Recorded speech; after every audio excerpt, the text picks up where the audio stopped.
If the light's finally coming on for this guy, Auburn's defense is going to be a problem. In the world full of podcasts, he's the undisputed heavyweight champion of hot takes, an Auburn sports homer, master of the boog, and message board legend. Get your buttons buttoned and your hats flattened because the Top Button Podcast is about to kick off. And you don't want to miss your courtside seat. Now, here's your host, Charlie 5. So we're back. It's another episode of the Top Button Podcast. I'm your host, Kyle Rush, a.k.a. Charlie 5, and we are ready to get after it. Is Jared Smith finally emerging?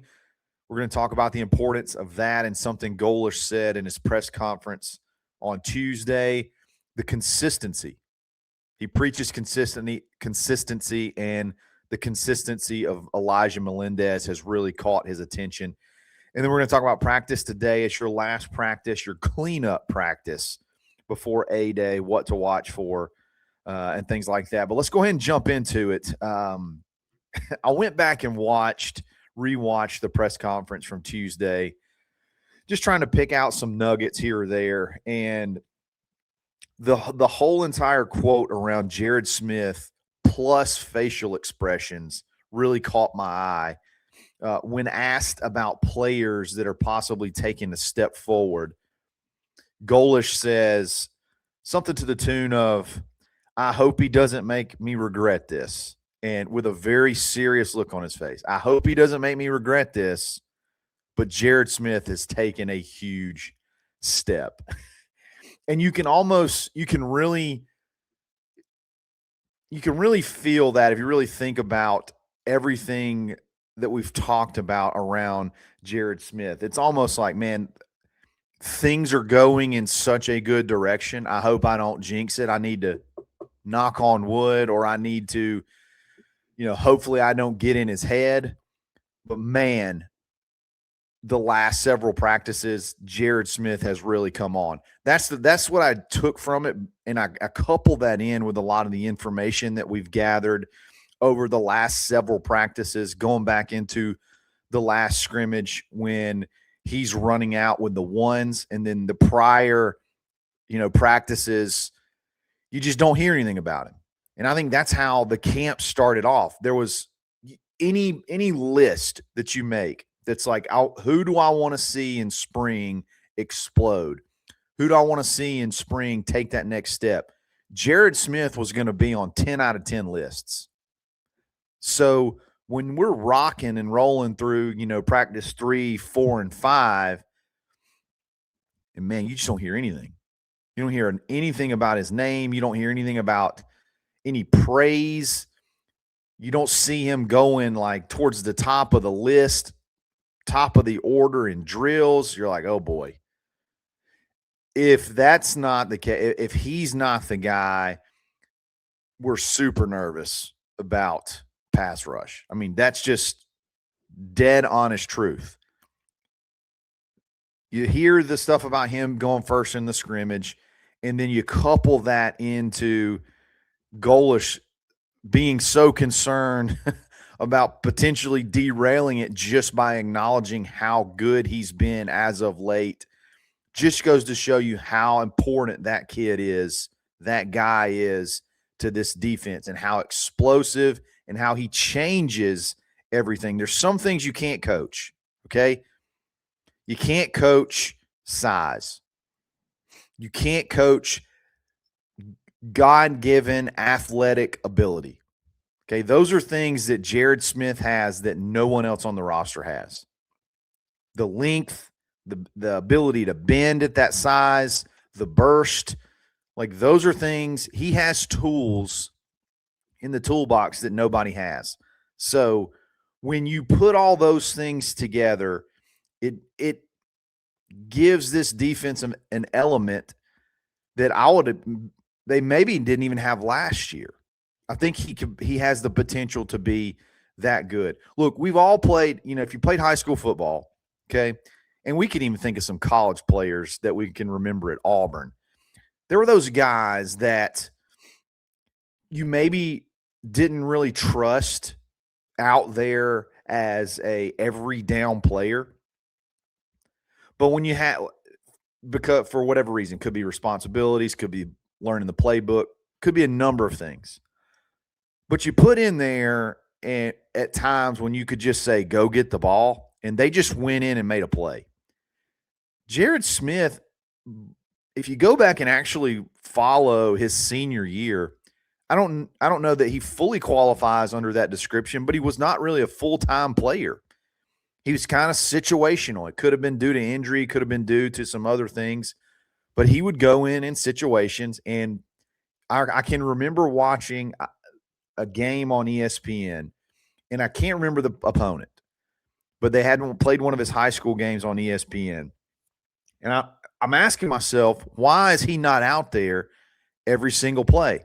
And then when they put him in, he goes and he has a sack. He goes and he creates a tackle for loss. He goes and creates a big play. I think there was a play where he forced a fumble.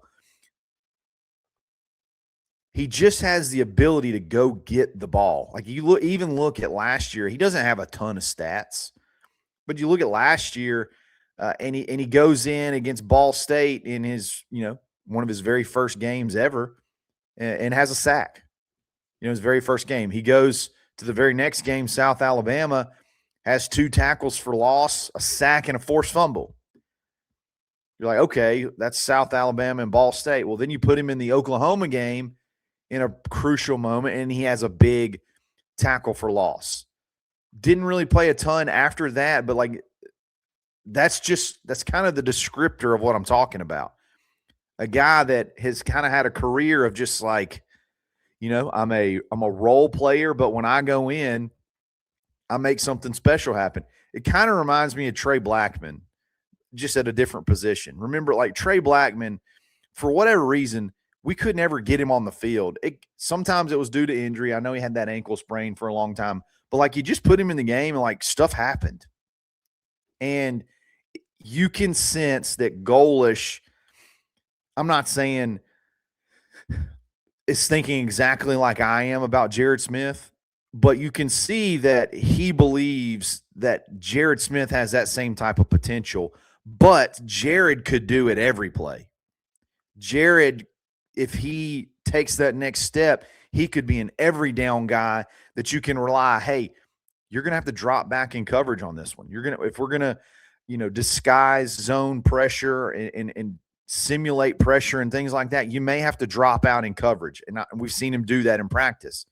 Hey, this may not be a full-on get to the quarterback. This may be a set the edge and you don't let anybody get outside of you here type play. Or responsibility. Those are the things that take Jared and this defense, to me, to the next level.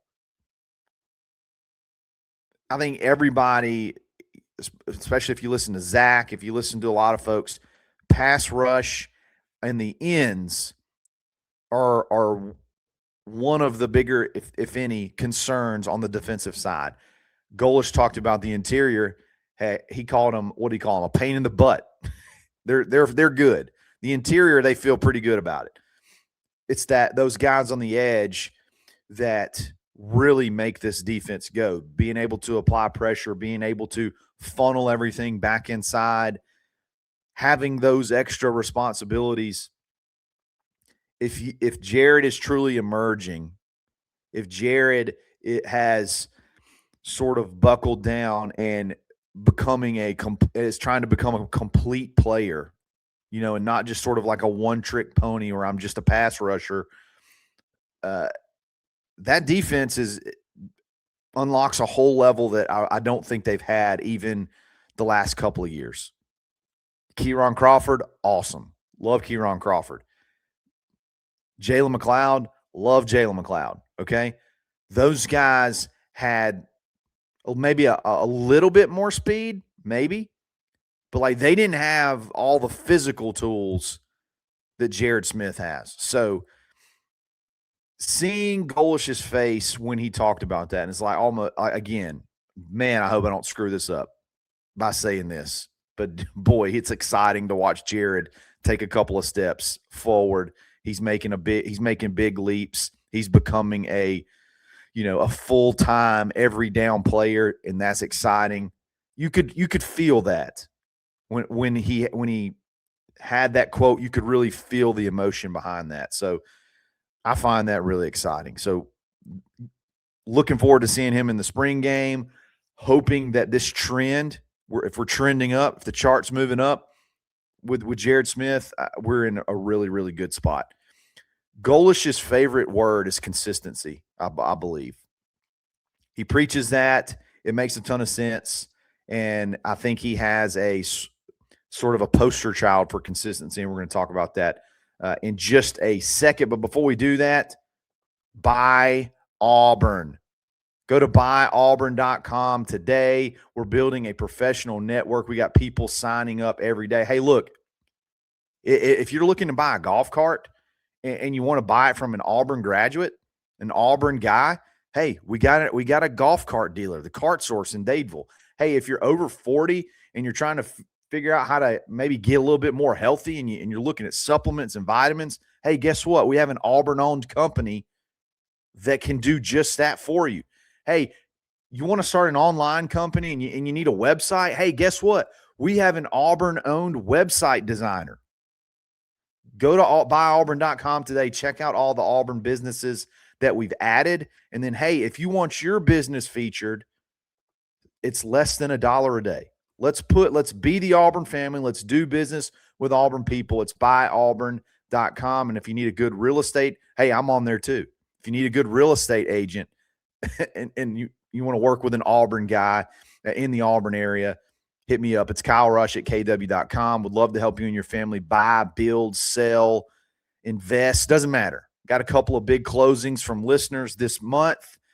Super excited. Would love to help you and your family too. So hit me up and we'll find that house or sell that house for you. We'll be back right after this.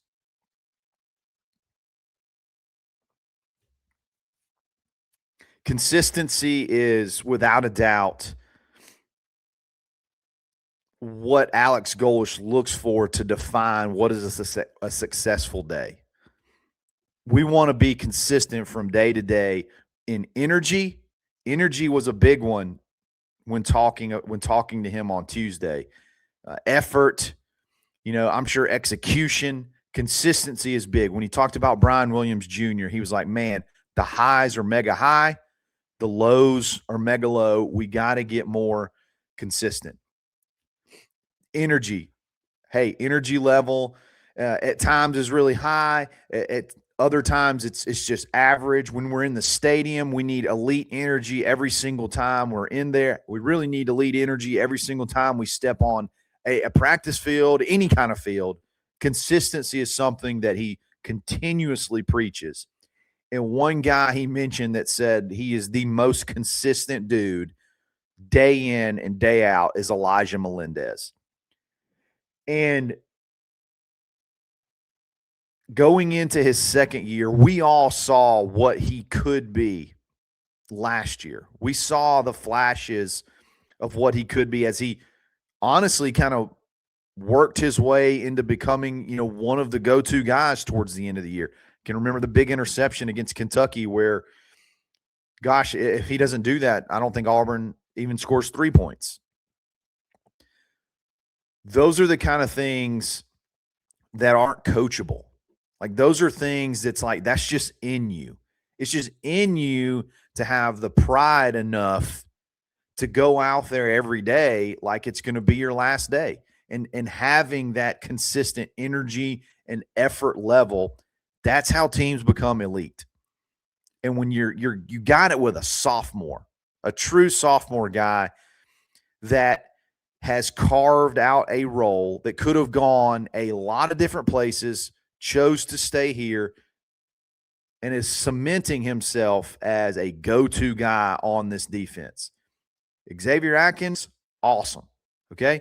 All-American, fantastic, has great energy in and of itself. You got to have more than one. And now, I don't even want to say Melendez is emerging because I feel like he's already arrived. You could see it again towards the end of last year. But not only to arrive, but now I'm sort of a poster child for how we should work day in and day out. If kids start to emulate that, if he is truly becoming that leader, and it's a lead by example and be a vocal leader, if that's the example that kids are striving to, that's a huge win. That's a huge win for that staff to keep that kid motivated, to keep him engaged. And, I'm trying to give a lot of credit to the coaches for quote unquote keeping him engaged and keeping him locked in. But shoot, man, that sometimes that's just how people are wired. And this dude just seems like he's just wired to be ferocious like every single day. Like I'm going out there with bad intentions, and I'm saying bad intentions tongue in cheek every single day. I'm going out there this could be my last practice. And that is what Golesh, that's been the message all spring. That's been what he's trying to get these guys. That's the point that he's trying to get these guys to, is the consistent energy, the consistent effort, consistency. Yeah, man, we have the flashes. We can do the stuff good on occasion. But do we pat ourselves on the back too much when we have a really good play? Or do we pout when we have a bad play? He hates bad body language and feeling sorry for yourself. Those were quotes that he mentioned as well. It's just being consistent no matter what, no matter the result, just being consistent across the board, and hearing that out of Elijah Melendez, one of your young studs. That's fun to hear. You got practice today. We'll be there. It's a little after 9 a.m. We'll go live again around 2 o'clock to kind of recap what we saw. I got a lot of people were sort of confused, or, I don't want to say it was negative, but there was people that are like, why are we having 2 scrimmages in 1 week? That seems like a lot. There's a lot. I feel like there's a lot riding on A-Day for some reason. I feel like there's a lot riding particularly from an offensive standpoint, on the image you want out there for everybody. And honestly, there is no image, because there will be nothing televised, but the notes and all the reports, like, those are going to be out there. So having a scrimmage before A-Day, and then you get the practice in between to kind of clean it up. When you think about all that as a package, it makes a lot of sense. Hey, all right, we took some strides on offense. Okay. Let's clean a few of those things up today so that we can put a really good product on the field on Saturday, because there's been some whispers, there's been some talk about the offense struggling. And I'm an offensive guy, and, we brought all these kids from South Florida and the whole offensive staff and so on and so forth. So we want to make sure that we're buttoned up as much as we possibly could be before we go into this A-Day scrimmage, regardless of the format. You want to put a good product on the field. So it makes a little sense to have a cleanup practice in between before you hit that A-Day scrimmage. Do y'all agree with that? Do you feel like there's a good bit riding on this? I don't know exactly what I want to see, but I know what I don't want to see. And I know what Auburn fans don't want to see, and that's just, bogged down on offense, not being able to extend drives, not being able to run the ball. Because, again, it's just the same thing that we've experienced over the last several years, and it's going to, right or wrong, bring a lot of dread, I guess, leading into the season. Now, that doesn't necessarily mean anything as far as wins and losses go, but I just know it'll be – I know when you get into talking season, which is, shortly after spring's over, I know how that's going to go. So kind of, I think it was smart to have a scrimmage, clean it up, get ready for A-Day. We're going to have the A-Day tailgate. So y'all make sure you come there. We're going to be on the campus green right there beside the student center. So the green space on the opposite side of the stadium of Neville Arena. So Neville Arena, go to the opposite side of the stadium, big green space. There's only a few tents that are going to be out there. We should be really easy to find. Already had a ton of people saying they're going to stop by, so that'll be a lot of fun. So y'all come say hello. We'll be there around 11. Kickoff's at 2. For some reason, I've been thinking it's at 1. It's actually at 2.